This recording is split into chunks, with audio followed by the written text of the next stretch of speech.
성탄절이 되면 저는 어린 시절 언덕 위에 있던 시골 고향 교회가 그립습니다.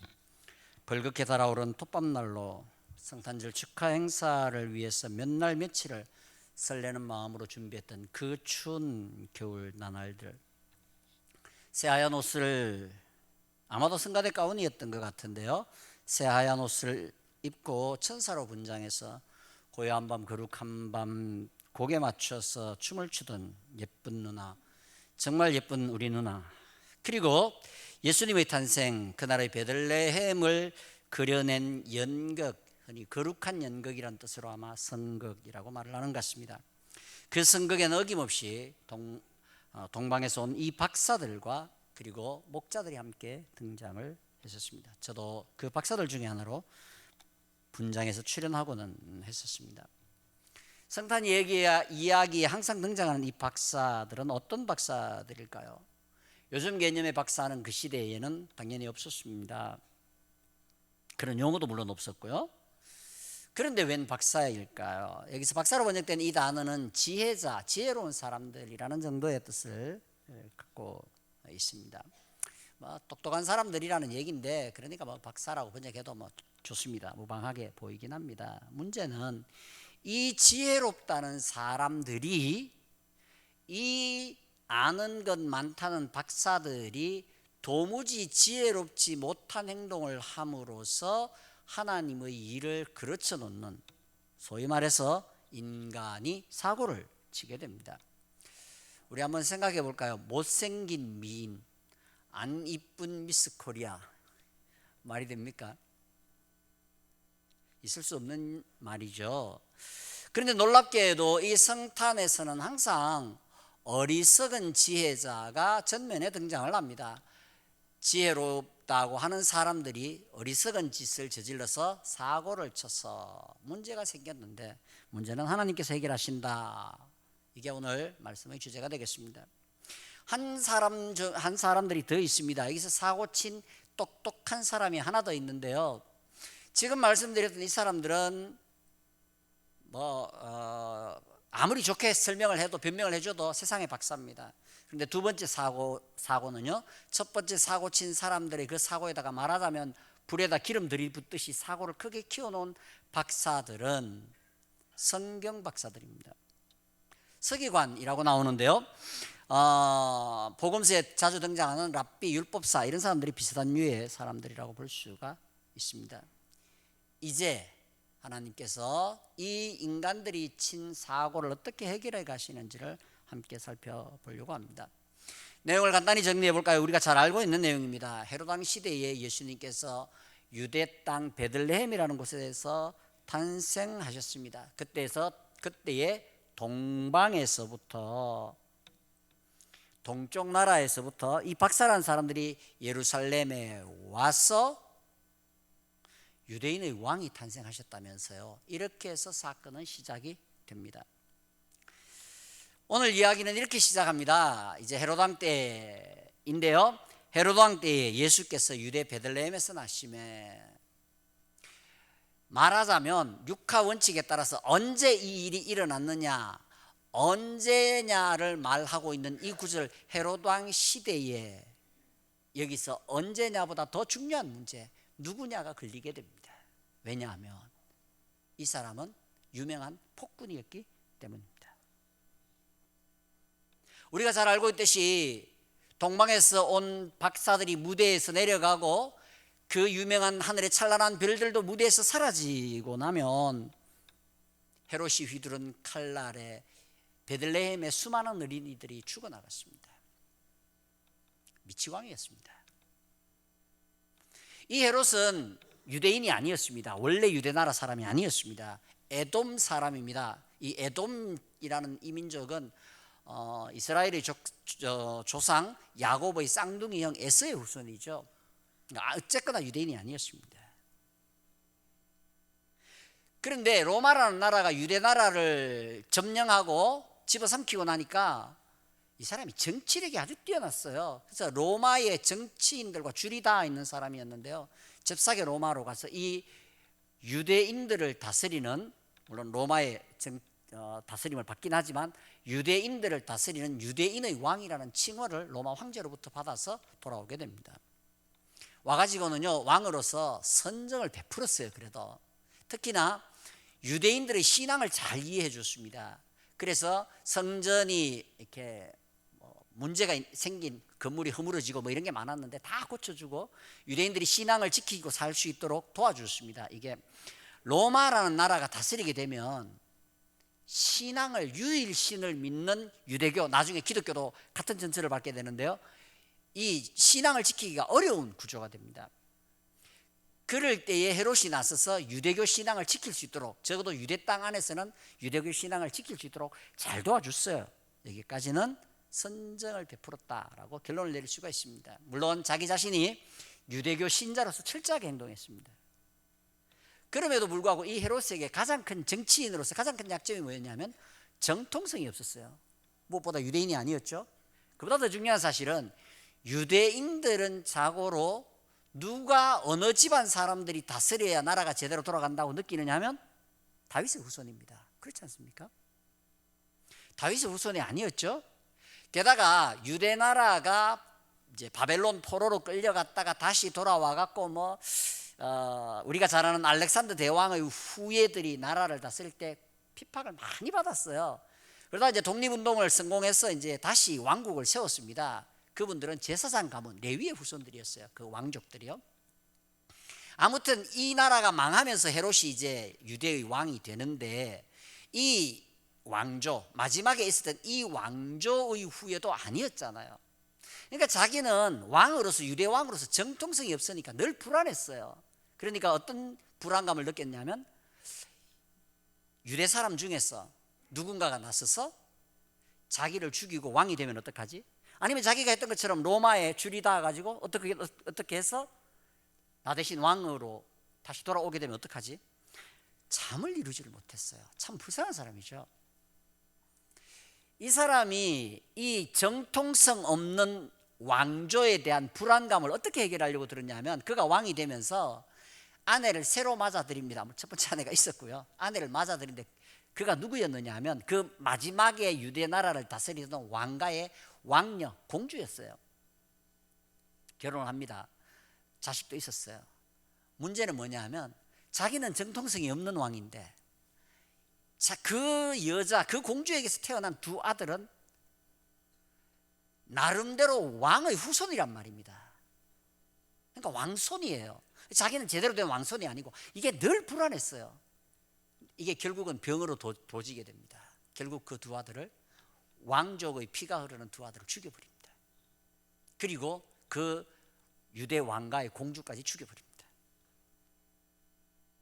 이게 광기가 심해지니까 마지막에 죽을 때가 다 돼갈 때에 자기 첫 아내에게서는 첫 아들도 죽여버립니다. 아들이 커가니까 왕자가 용모가 준수하고 말하자면 말을 타고 막 칼 휘두르면서 달리면 멋있어 보이고 이러면 백성들이 눈길이 쫙 쏠리잖아요. 불안했어요. 죽여버렸습니다.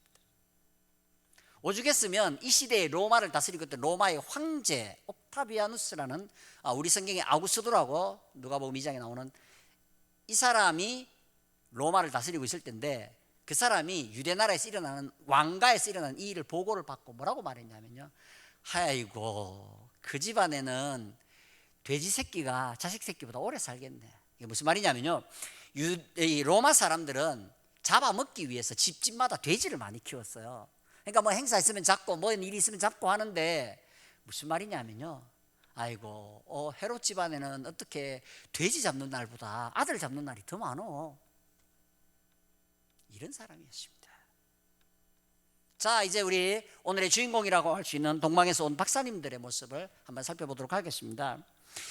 이 오늘의 주인공이라고 할 수 있는 이 박사님들이 별을 보고 예수님의 탄생을 알았다라고 성경은 말하고 있습니다. 이 이스라엘 주변 중동에는 당시대에는 별을 보고 점을 치는 점성술가들이 굉장히 많이 있었습니다. 그리고 영웅이 탄생하거나 역사의 중요한 기록을 남기게 되는 유명한 왕이 태어나면 별을 보고 그 사실을 알 수 있다라고 믿었어요. 우리 마태복음 2장 1절을 한번 볼까요? 헤로드 왕 때 예수께서 유대 베들레헴에서 나심에 동방으로부터 일박사들이라고 돼 있죠.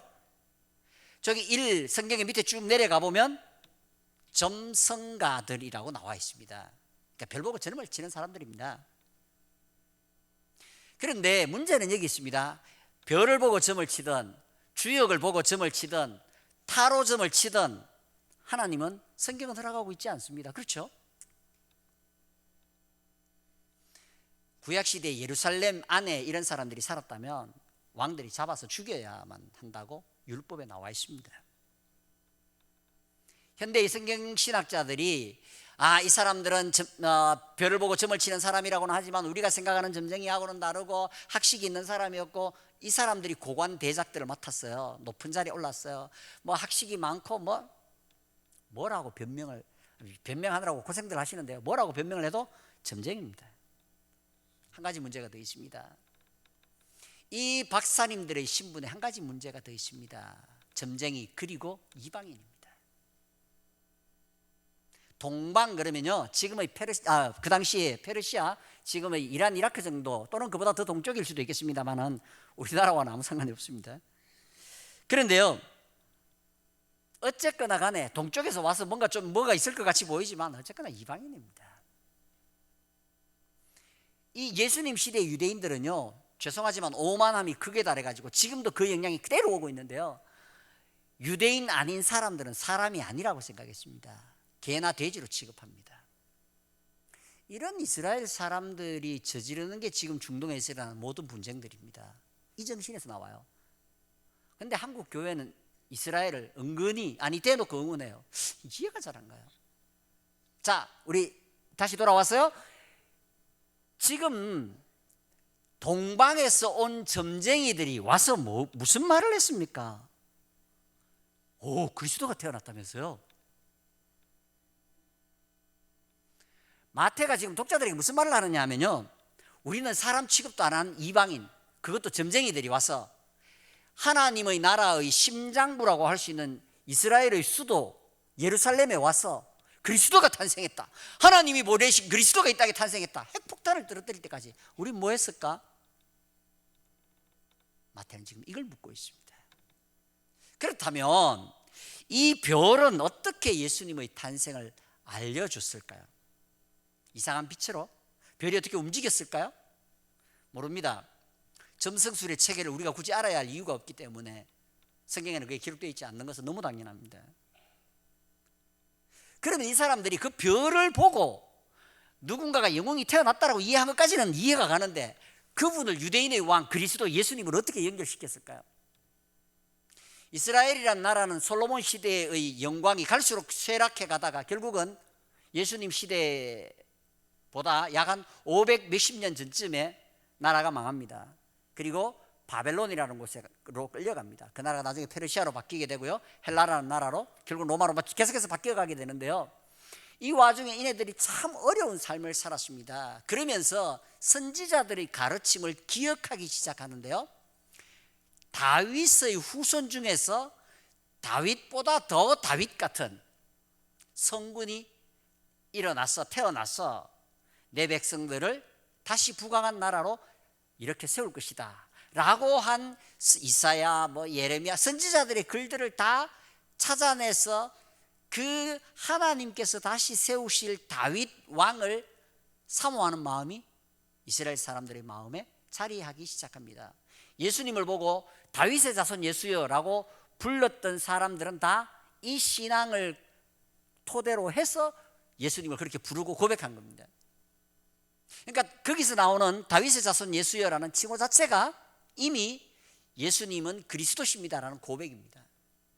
그러니까 이스라엘 사람들이 그렇게 고생하면서 이른바 메시아 신앙이 틀을 잡게 되는데, 메시아라는 말은 기름 부음을 받은 사람이라는 뜻입니다. 이스라엘 사람들은 대제사장이나 왕을 세울 때에는 머리에 기름을 붓습니다. 그냥 우리가 주방에서 보는 덴뿌라 기름 아니고요, 좋은 기름 만들어서 했겠죠. 성경에 나와 있죠. 그런데요, 아론이 처음으로 제사장으로 세워질 때가 83세 정도로 추정이 되는데요, 생각해 보십시오. 수염이 허연 노인네 머리에 기름을 부으면 그 멋진 기름이, 좋은 기름입니다, 흘러내리는. 그래서요, 왕이나 제사장을 세울 때 그렇게 했기 때문에 이스라엘 사람들이 특별한 왕을 기대할 때는 항상 이 기름 부음을 받은 하나님의 특별한 종이라는 표현을 했는데, 그 표현이 메시아며, 이게 이스라엘 말이고요, 신약 성경에 있는 그리스도입니다. 그러니까 이제 이 유대인들이 메시아 신앙을 가지고 전 세계에 흩어져 있는데, 아마 동방의 박사들이 살던 동네에도 이런 유대인들이 있었고, 그들을 통해서 이 메시아 신앙을 이분들이 전수받았던 것 같습니다. 자, 그렇다면 의구심 하나가 듭니다. 뭐냐 하면, 이 사람들이 메시아 신앙을 갖고 있었다면, 유대인들을 통해서 메시아 신앙을 배웠다면 왜 점쟁이 짓은 계속했을까요? 그냥 이 정도로 이해가 됩니다. 이분들이 하나님의 말씀을 통해서 철저하게 가르침을 받은 분들은 아니었으니까 아직은 양다리를 걸치는 것처럼 그렇게 했던 것 같습니다. 하나님께서는 아직은 연약한 그들의 믿음을 용납해 주셨던 것 같습니다. 자, 그러면 우리 한번 생각해 보십시다. 아무튼 이렇게 똑똑하신 이분들이 예루살렘은 왜 갔을까요? 우리 세 번째 등장인물인 예루살렘에 있던 종교 지도자들을 만나기 전에 이 이야기가 어떻게 흘러가고 있는지를 조금 더 짚어보려고 합니다. 동방에서 별을 보던 이 점성가들이, 박사님들이 특별한 별 하나를 봤습니다. 근데 그 별이 어떻게 메시아의 탄생을 알리고 있다라고 생각했는지는 우리는 잘 알 수 없습니다. 그런데 우리 이건 생각해 봐야 합니다. 유대인에게 특별한 왕이 태어났습니다. 이 왕을 만나려면 어디로 가야지? 왕궁으로 가야 되지 않을까요? 라고 이네들은 생각을 했습니다. 하나 더 있습니다. 혹시 왕궁에 태어난 왕이 아닐 수도 있을까? 그렇다 하더라도 이분이 하나님이 보내신 특별한 메시아라고 한다면 그 메시아가 어디 탄생했을지 잘 알 수 있는 사람을 만나려면 어디로 가야 될까요? 성경을 가장 많이 알고 잘 아는 사람들이 많이 모여 사는 곳? 당연히 예루살렘 가야죠. 라고 이 똑똑하신 박사님들은 예루살렘으로 갑니다. 가서 물었습니다. 유대인의 왕이 태어나신 것 같은데 어디 계십니까? 난리가 났습니다. 헤롯을 한번 떠올려 보십시오. 자기는 정통성이 없고 자기 아들은 정통성이 있는 것 같아서 죽였습니다. 그런데 그 죽은 아들은 다윗의 후손은 아니었습니다. 그런데 다윗의 후손 중에서 유대인들이 그렇게 목을 메고 몇백 년간 기다려온 왕이 탄생했다. 이게 사실이라면 왜 하필 내가 있을 때야? 얼마나 당황스러웠겠습니까? 얼마나 불안했겠습니까?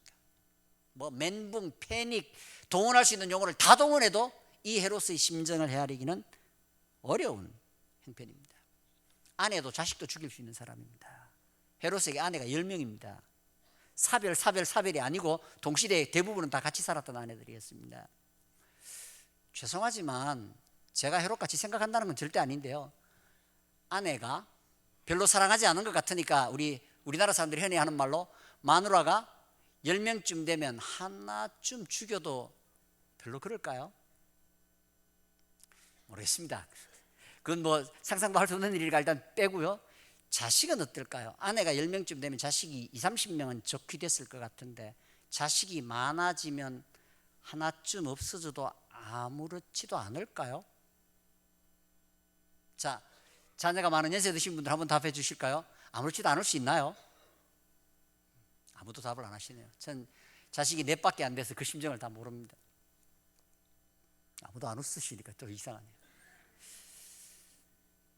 그럴 수가 없죠. 그런데 자식을 아비손으로 직접 죽인 사람입니다. 그런데 진짜 유대인이 기다리는 왕이 태어났다. 헤롯이 어떤 심정이었겠습니까? 자, 그러면 온 예루살렘은 왜 뒤집어졌을까요? 자, 보실까요? 온 예루살렘은 거룩한 성입니다. 왜냐하면 거룩한 하나님의 집 성전이기 때문입니다. 그러니까 예루살렘을 대표할 만한 사람은 대제사장인데 문제가 있습니다. 이 대제사장이 헤롯이 정통성 가진 왕이 아니듯이 대제사장도 정통파 아론의 후손이 아니었어요. 헤롯이 임명한 대제사장이었습니다. 왕이 날라리듯이 대제사장도 날라립니다. 자, 왕궁에, 왕성에 또 누가 있습니까? 대신들과 장군들이 있겠죠. 뭐 이 사람들이야 헤롯 날아가면 같이 날아가니까 불안한 건 당연할 거고요. 하나는 부류가 더 있습니다. 아까 잠시 말씀드렸던 서기관들입니다. 이 사람들은 성경을 연구하는 사람들입니다. 그런데요, 이 사람들이 헤롯 정권이 들었을 때에 지지성명 냈습니다. 제발요, 정권에다 대고 교회들이 지지성명 내는 거 안 해야 됩니다. 아무튼요, 이 서기관들도 지지성명 냈던 사람들입니다. 헤롯이 날아가면 자기들도 끝장납니다. 예루살렘에 이렇게 높으신 분들만 사나요? 하층민들, 평민들도 삽니다. 그럼 그 사람들은 왜 불안할까요? 생각해 보십시오. 만약에 종이라면 자기 주인이 영모에 몰려가고 끌려가고 맞아 죽고, 아니 예루살렘 거리에 피가 튀기 시작하면 안 불안할 사람이 누가 있겠어요? 자, 이때 헤롯은 그의 노련한 정치력을 발휘하기 시작합니다. 이 사람이요, 그 정신이 막 나가는 이 상황에서도 메시아가 태어난다면 어디서 태어날지를 알 수 있는 사람이 누굴까? 종교 지도자들입니다. 그래서 대제사장과 서기관들을 불러서 물었습니다. 그리스도가 어디서 날 것 같아?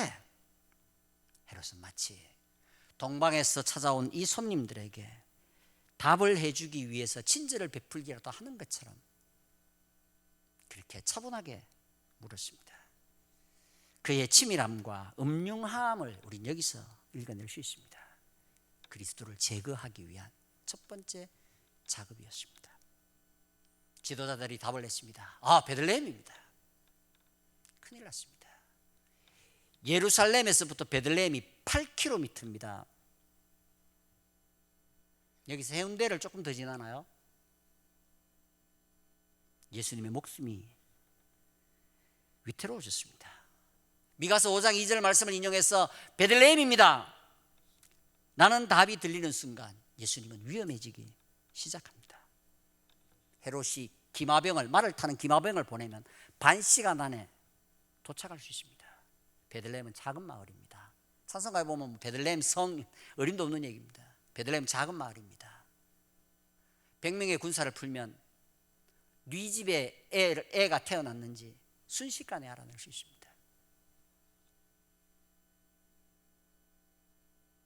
서기관들이 성경을 펼쳐서 베들레헴입니다 라고 답하는 순간 우리 주님은 이제 헤롯의 칼날 끝에 계시게 됩니다.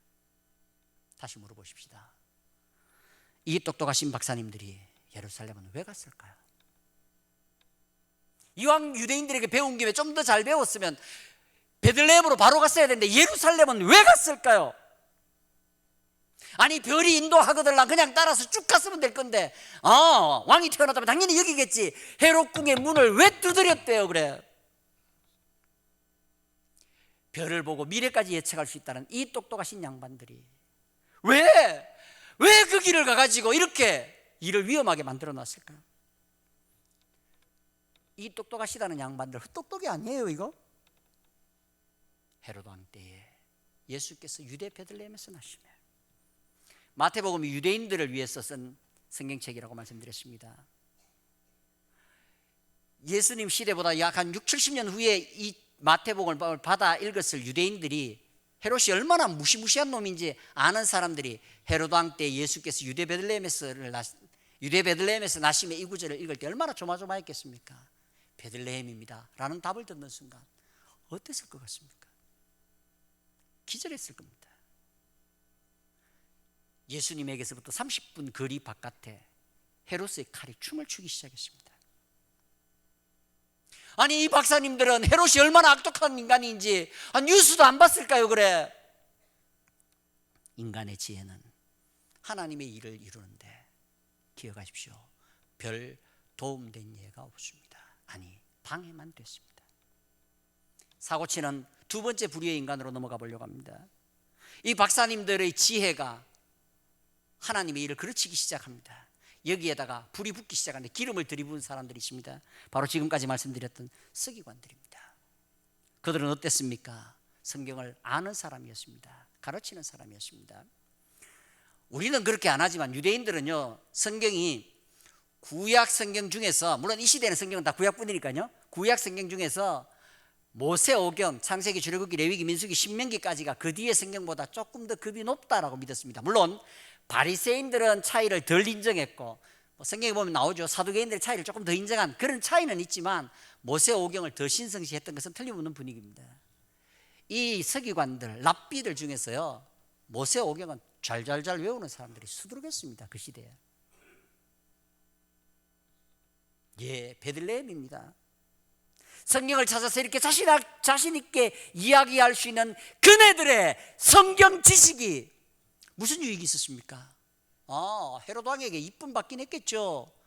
여러분 보실까요? 구약 성경만으로도 믿음이 생깁니다. 다른 사람 얘기할 거 없어요. 다윗이 있잖아요.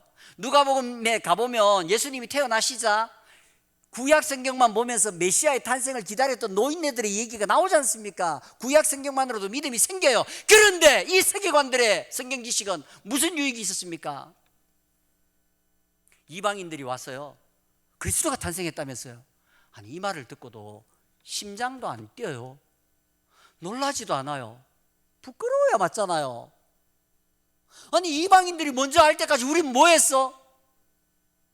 하나님이 저들에게 먼저 계시의 빛을 주셨습니다. 여러분, 요나스가 왜 엄청난 얘기냐면요, 하나님의 선지자를 하나님의 백성의 땅에 두지 않고 다른 나라에 보내셨어요. 이건 경우에 따라서는요, 이쪽을 다 버릴 수도 있다는 경고입니다.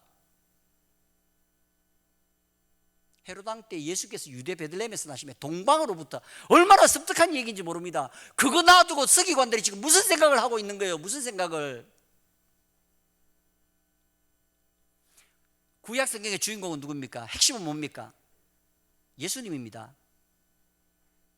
그리고 서기관들은 예수님이 어디에서 탄생하시느냐 알았습니다. 그래서요, 아무 유익이 없었어요. 그렇게만 했으면 다행이겠는데요, 문제는 여기 있습니다. 그리스도가 어디서 나겠느냐? 베들레헴입니다. 그네들의 성경 지식이 하나님의 일에 태클을 겁니다. 아직은 자기를 지켜낼 힘이 없는 우리의 아기 예수 그리스도를 위험에 처하게 만들어가고 있습니다. 얼마나 무서운 얘기입니까? 아니, 어떻게 죽도록 성경을 외우고 가르쳐 왔는데, 묵상해 왔는데, 제일 중요한 그리스도께서, 거기에 계시는 그리스도께서 이 땅에 탄생하셨다는데 아무렇지도 않게 악한 왕에게 그 그리스도를 죽이는 도구를 제공해 주고 있습니다. 베들레헴입니다. 거룩한 성경에 대한 거룩한 지식이 악한 왕의 도구가 되어서 하나님 앞에 태클을 긁고 들어오고 있습니다. 하나님은 이 문제를 어떻게 해결하셨을까요? 해결하시는 하나님으로 넘어가 보겠습니다. 우리 성경 이 본문에요, 중요한 단어가 한 가지 있는데 두 번이나 다 빠졌어요. 우리 민족은 아주 점잖은 민족이었어요. 이런 거 안 좋아할까요? 우리 한번 볼까요? 2장 1절입니다. 헤롯 왕 때 예수께서 유대 베들레헴에서 나심에 다음에 뭐가 들어가야 되냐면, 보라, 동방으로부터 박사들이, 이렇게 돼야 됩니다. 보라. 왜 감격했을까요? 앞서 말씀드렸습니다. 이방인들이 벌써 뭔지 알잖아. 여러분, 아브라함이 아들을 하나님 앞에 바치려고 올라갔던 산, 모리아 지역에 있는 한 산, 거기서 여호와 이레라는 지명이 나오게 되죠. 그때 하나님께서 아들조차도 바치려고 들 수 있는 아브라함을 복을 주시면서 뭐라고 말씀하셨냐면, 22장에 가면, 창세기 22장에 가면, 내 씨로 말미암아 천하 만민이 복을 받게 하리라. 내 씨라는 말은 후손이라고 우리 성경에 다른 데는 그렇게 번역되어 있습니다. 내 후손, 아브라함의 후손으로 말미암아 천하 만민이 복을 받으리라. 마태복음 1장 1절에 어떻게 시작하죠? 아브라함과 다윗의 자손 예수 그리스도. 아브라함의 후손 예수님이라고요. 보십시오, 벌써 예수님을 통해서 천하 만민이 복을 받는 일이 이루어지고 있지 않느냐. 1장에서 아브라함의 후손이란 말 해놓고 2장에 오니까 봐, 아브라함의 후손을 통해서 벌써 만민이 복을 받고 있잖아. 우와. 박사라고 하니까 제법 멋있어 보일지 모르지만 이방인입니다. 유대인들 보기에는 개돼지예요. 그런데 그들을 하나님께서 당신의 구원 역사로 불러들이시고 계시는 장면을 마태가 소개하면서, 이야, 봐, 멋있잖아. 하나님 벌써 일을 시작하셨잖아. 자, 이 놀라운 감격이 9절에 한 번 더 나오는데요. 자, 이제 별이 얼마나 찬란하게 빛나는지를 우리 살펴보려고 합니다. 헤롯이 그리스도가 어디서 태어나겠는지 서기관들을 통해서 알아냈습니다. 그럼 언제 태어났는지 한번 확인해 봐야 되겠죠? 박사들을 다시 불렀습니다. 별은 언제 나타났어? 별이 뭐 어떻게 보이던데? 왜 그 별이 그리스도의 별이라고 생각했지? 제 생각에는 박사들이 헤롯이 호의를 가지고 묻는 줄 알고, 진짜 이 사람도 유대인 신자니까, 유대교 신자니까 진짜 뭘 어떻게 잘해주려고 하는 줄 알고 신나서 대답했을 것 같아요. 참 순진한 박사님들이죠. 헤롯이 말합니다. 그래, 알겠어. 그러면 당신들이 가서 보고 나한테도 얘기해 주시오. 나도 가서 그분께 경배를 드려야 되지 않겠어요? 이제 박사님들이 길을 났습니다. 예루살렘에서 종일 난리를 피우느라고 날이 저물었던 것 같습니다. 길을 났으니까, 왕궁문을 열고 났으니까 날이 어두워졌는데 놀랍게도 지평선 위에 별이 보이는데, 그 별이었어요. 별이 어느 정도 높이로 떠 있었을까요? 생각해 보십시오. 이분들이 낙이나 낙타를 탔을 것 같은데요, 아니면 뭐 걸어가도 상관없는데요, 마찬가지인데 별이 중천에 떠 있었다면 이러고 걸어 다니지는 않았을 거 아니에요, 그죠? 그리고 그렇게 높이 떠 있으면 움직이는지 안 움직이는지 모르지 않습니까? 달이 움직인다고 느낀 때는 언제입니까? 우리가 걸어가기 때문에, 또는 구름이 지나가기 때문에 움직인다고 느끼지, 달이 움직이고 있는 건 확실하지만 움직인다고 느끼지 못하지 않습니까?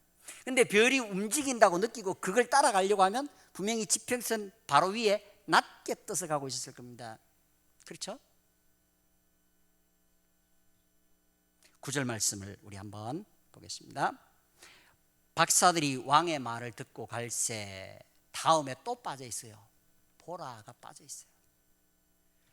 이분들 심정에서 한번 생각해 보십시오. 감탄사가 들어갈 만하지 않습니까? 왕궁문을 열고 나섰습니다. 자기들이 자기 고향에서 별을 보고 이제 메시아의 탄생을 알았습니다. 예루살렘 땅에 와보니까 정말 우리가 예루살렘 오기를 잘해서 그지? 라고 생각했을 겁니다. 뒤에 무슨 일이 일어난지를 전혀 모르고요. 거기서 뭘 알아냈습니까?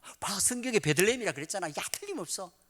그래가지고 기쁜 마음으로 문을 열고 나서는데 보니까 그 별이 이야!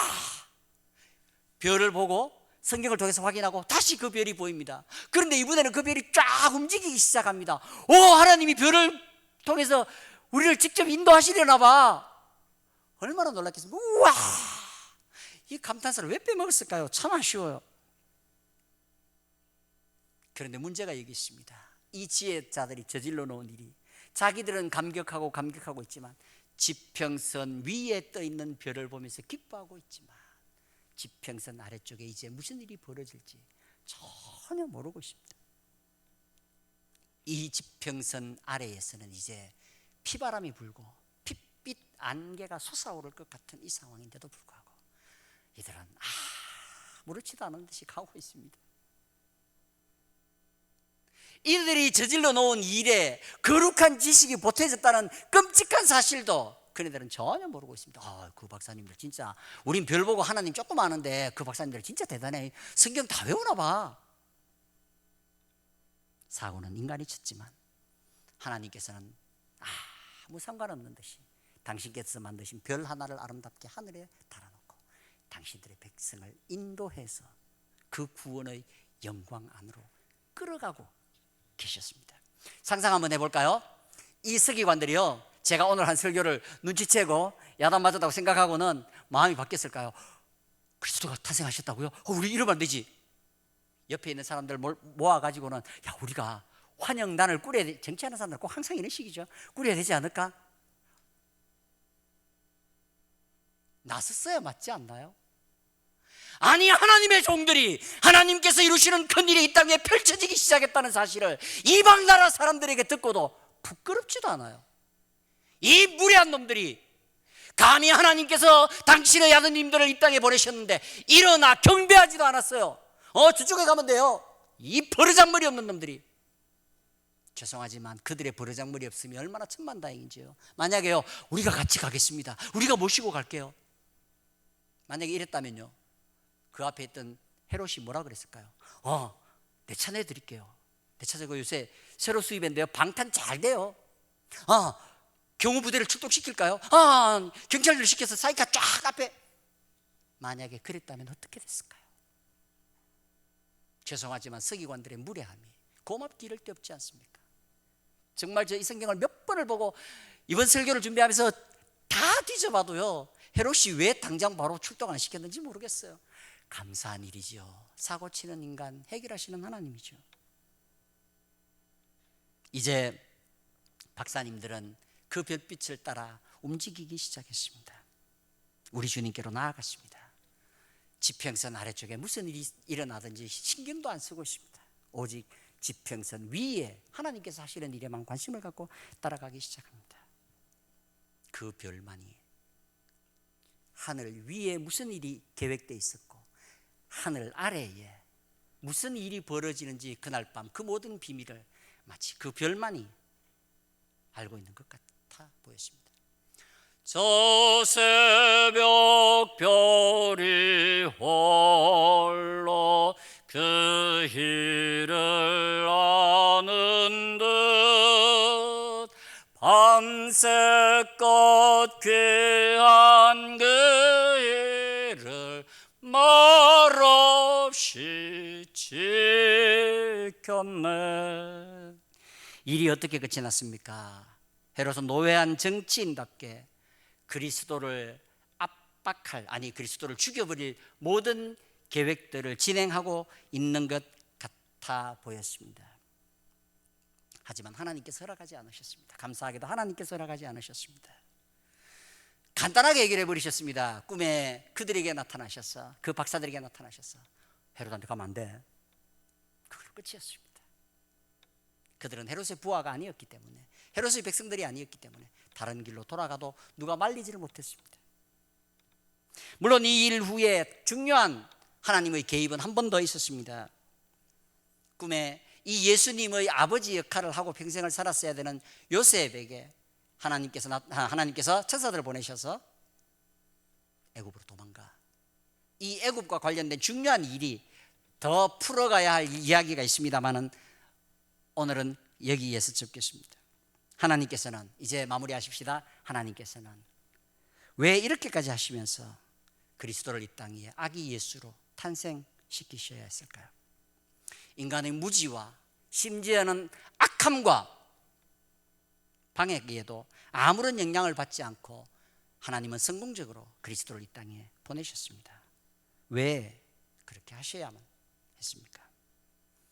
예수, 바로 그 존귀한 이름에 그 답이 있습니다.